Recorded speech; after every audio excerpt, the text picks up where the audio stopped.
Oh my gosh, this is so ridiculously insane. It's James, Father's Rights and Resources, hashtag how I got custody. Remember to click the link, actually the link below in the description, if you want an appointment and a one-on-one consultation. If you don't know everything about your case, if you're lost and in the dark about one particular area or one part of your case or one issue of the law or what's going on in your case, if you don't know everything about your case that you need to know, then you're in the dark and you should get a consultation with me. And then also click the link for free information, free resources, free data. You could download stuff about studies about the science of absent fathers, how it's harmful to kids, Troxel versus Granville. In that FLOWPAGE, you got stuff that's in, that has links in different people's states. People aren't taking advantage of it. You think you would take advantage of every little thing you can and know everything you can about fighting for your life with your kids. I got a bunch of free stuff in my FLOWPAGE below the description. Now, let's get to this atrocity of insanity. There's attorneys out here telling clients, don't look too aggressive. Let's not be too aggressive in court. Let's not get on the offensive. Then I heard, I talked to somebody today. He said his attorney said, kill him with kindness. Where in the world, in any law, in any part of Western civilization, does it say the best interest of the child is based on who acts the nicest in court? You see how insane this is?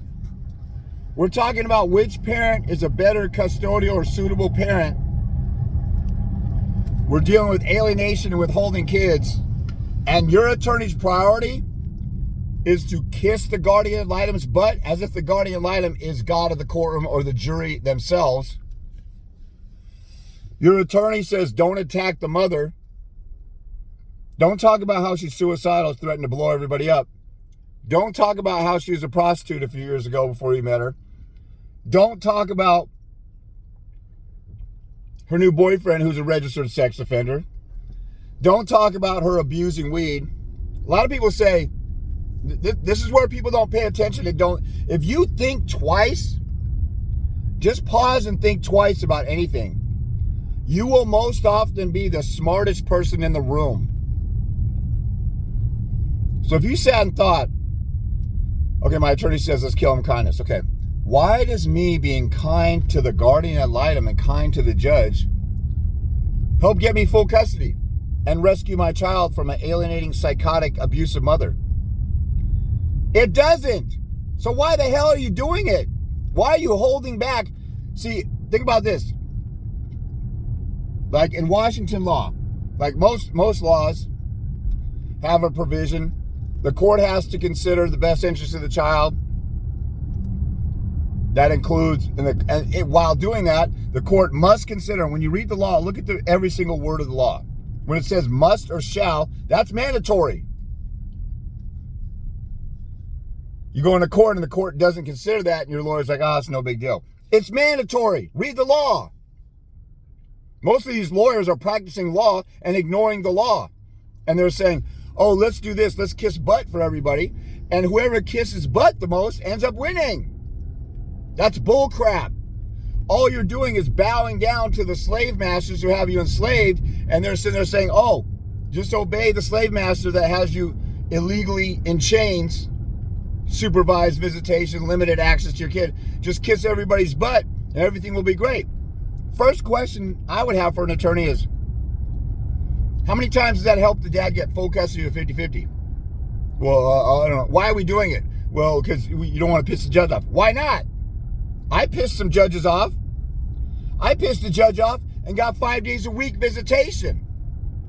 Did you get 5 days a week visitation when your kid was an infant? I got it when my daughter was, let me see what, June. My daughter was 3 months old. I got 5 day a week visitation. Goldberg and Jones said I get every other weekend. I went to court and got 0 visitation at first. I did a motion for revision, went in front of a judge, and she said, you're entitled to a great deal of visitation, Mr. Christensen. But at the beginning of the hearing, she's like, I can't believe there's so much conflict between you two. Look at all this stack of paperwork I got on my desk. Grow up, people. Get a grip. But the only reason we're in court is because of the mother. But I just sat there silently because it was looking like I was going to have a favorable ruling. So I just took that. The judge was pissed. So friggin' what? I walked away with 5 days a week with my daughter and eventually full custody. Why do I care about making the judge happy and then I walk home with nothing?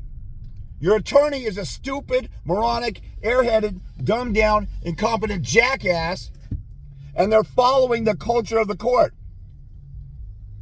Kiss the butt of this radical feminist man-hating guardian ad litem who got molested by her dad. Kiss the butt of this judge who doesn't know anything about family law, and all he's doing is he's going to make sure the mother has custody, and then he's going to say, well, I defer to the guardian ad litem. I defer to the psychologist. I defer. The judges are supposed to render a decision and come to a conclusion and look at the facts and the evidence and make a verdict. A lot of times they do is say, oh, we're going to have a guardian ad litem investigate. Oh, we're going to have family court services investigate. Oh, we're going to reinvestigate that. All those people are going to do is listen to the mother and the father, hear their story, and then regurgitate and quote what they said back to the court.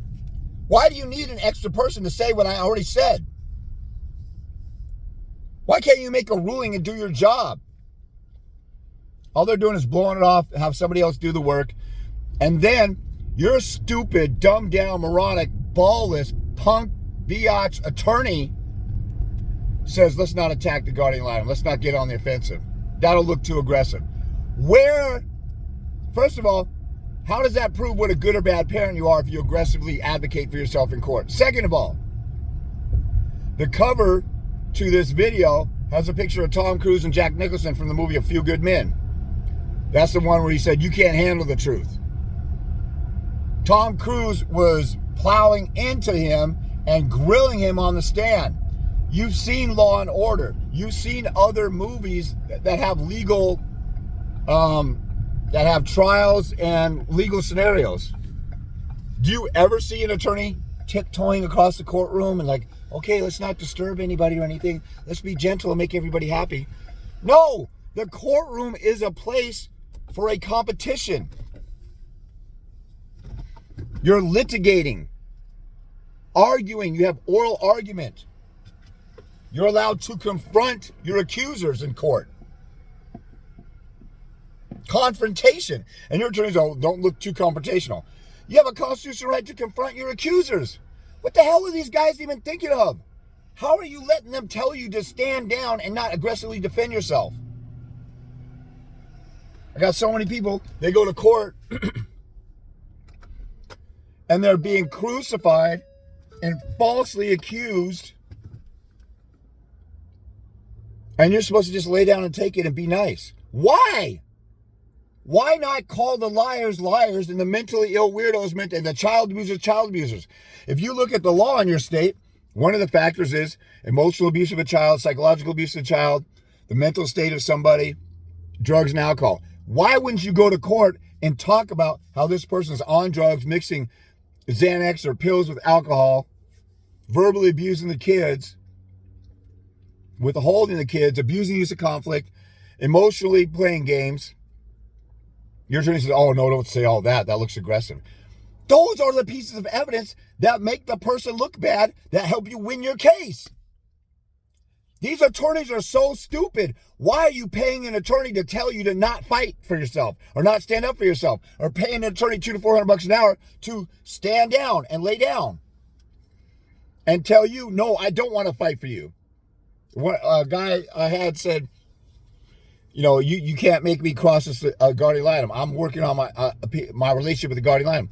Why do you need to worry about your relationship with the guardian ad litem? The facts and the evidence is what the court's supposed to consider, you stupid, dumbed down, moronic jackass. See, if you think for a second about what's going on, instead of just brainlessly walking along like a zombie, okay, attorney, I trust you.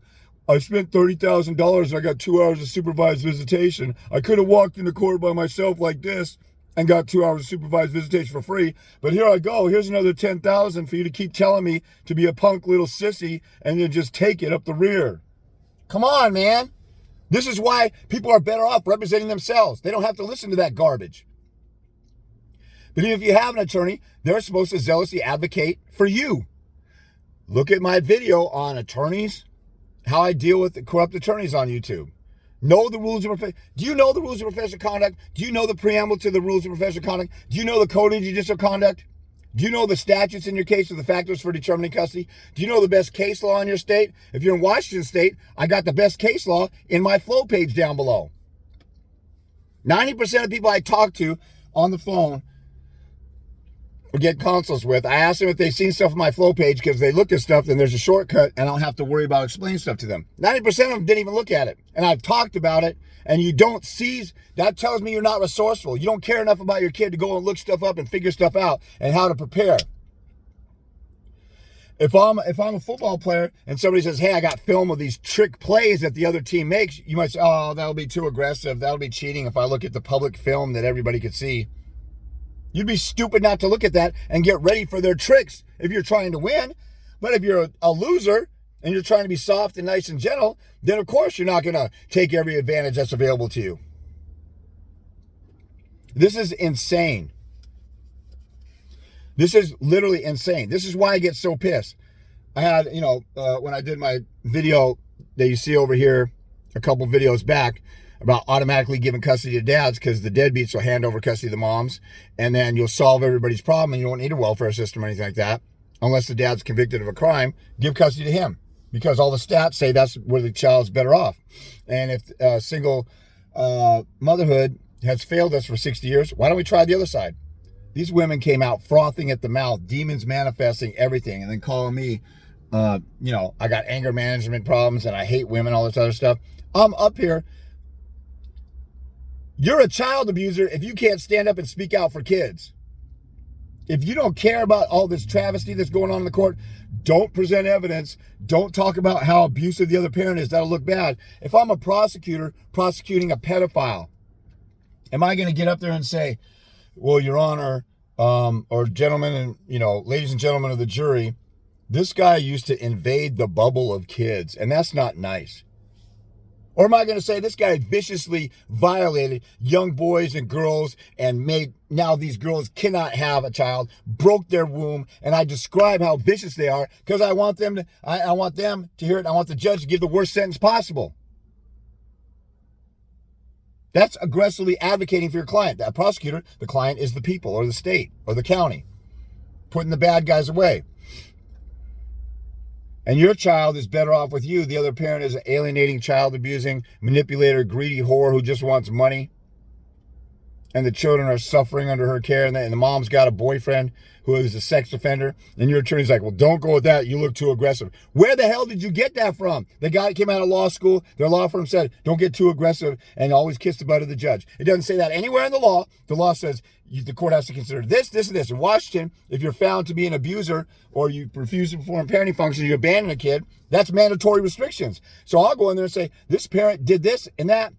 This parent refuses to perform parenting functions. Matter of fact, they're psychologically, emotionally abusing the children. And so you have to place the child with me. That's mandatory. Now that sounds aggressive, doesn't it?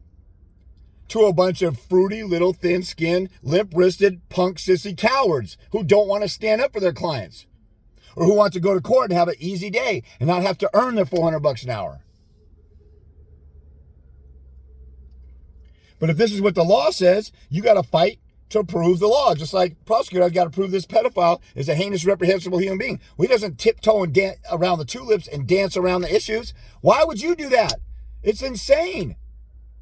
Don't be too aggressive. And what does my conduct in court have anything to do with my parenting? It should actually look like I'm passionate and I care about my kid. Me being aggressive on my case shows I want to rescue my kid from a child abuser. What the hell is your dumbass talking about? Stand down and be a soft little, gentle little, tender little, feminine little, fruity little version of yourself. Come on. This is insane. If your attorney talks like this the first time around, you should be firing them. Why are you sticking with a punk like that? Why are you following all this stuff that makes no common sense? My sister with Down syndrome can read the law and say, oh, you should say this in court. But your attorney says, no, we can't. It hurts everybody's feelings. I want to go in and kiss the judge's butt. And I want to rep with the judge because we go to the same wife swapping and champagne parties. Man up and fight.